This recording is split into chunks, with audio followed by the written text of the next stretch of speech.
Everyone, good morning, welcome back to our channel to another new blog. তো সকাল সকালই দেখো ঘামতে শুরু করে দিয়েছি, মানে এখন 8:30ও বাজেনি।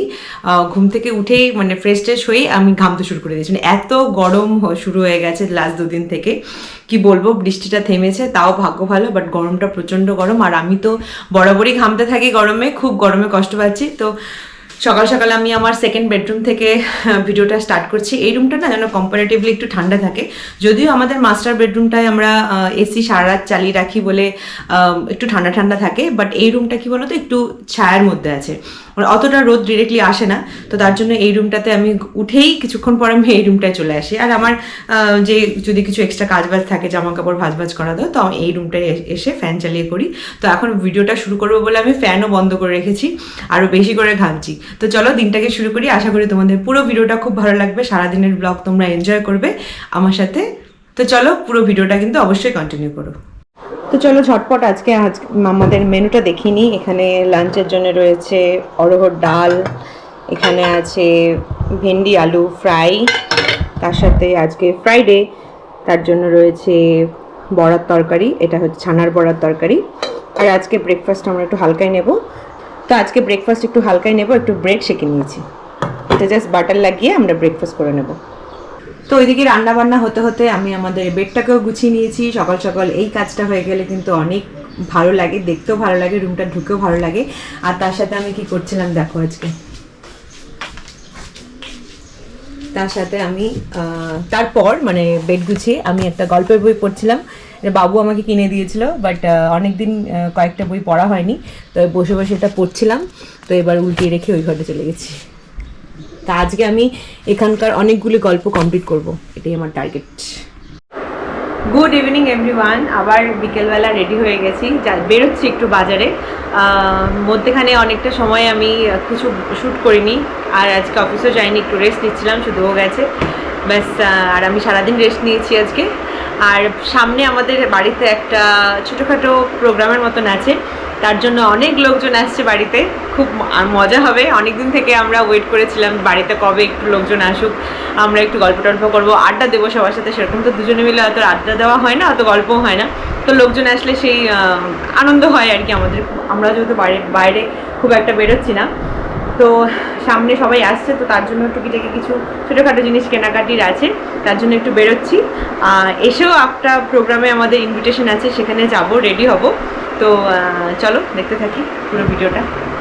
প্রোগ্রামটা কি সেটা কিন্তু বলবো না, প্রোগ্রামটা হচ্ছে বিয়ে বাড়ি যাওয়া।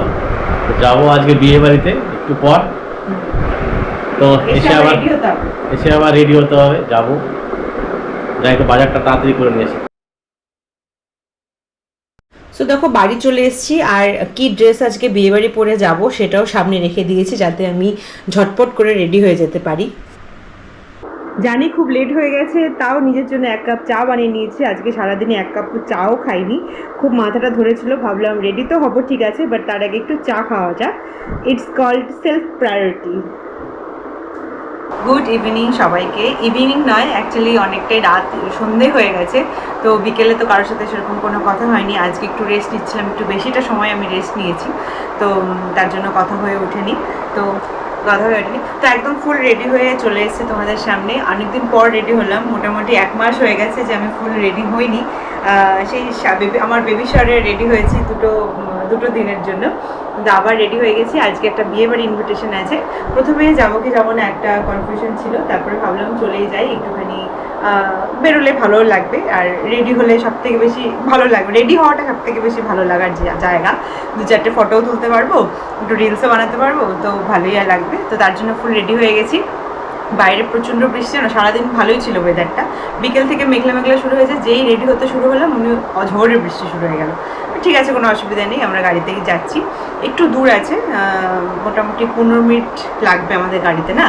তো এখন 8টা বেজে গেছে, তো এখন ঝটপট করে বেরিয়ে যাই, ঝটপট করে বেরিয়ে চটপট করে চলে আসলাম। আমার লুকটা তো দেখলে সবাই, এবার তোমার লুকটাও দেখুক সবাই। রেডি? হ্যাঁ একদম রেডি। আজকেও কিন্তু আমরা ম্যাচিং, দেখা হচ্ছে বিয়ে বাড়ি গিয়ে।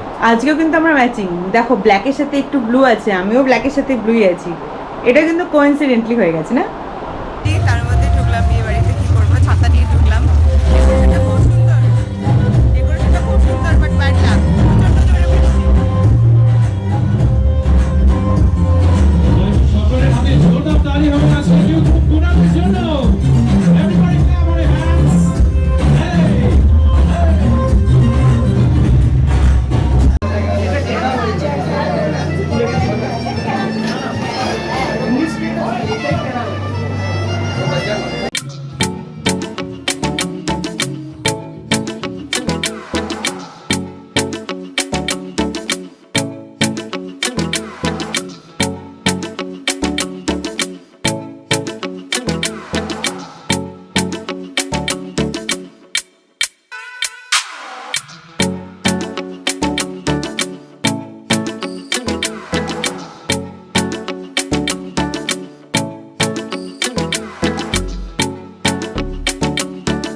সো আমরা তো পৌঁছে গেছি বিয়েবাড়িতে।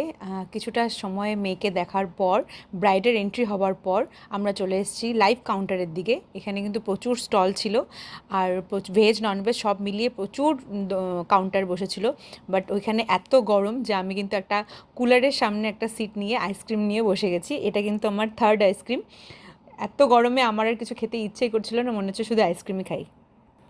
তো এটা তো দেখালাম একটা সাইডে, আরেকটা সাইডেও কিন্তু খাবারের স্টল বসেছিল। এখানে ফুড স্যালাডের ছিল, ফুড স্যালাড নিয়ে লাইভ স্টল বসেছিল। একদিকে ছিল পানের স্টল বসেছিল, ফুচকা ছিল, দোসা ছিল, এসব সমস্ত কিছু ছিল।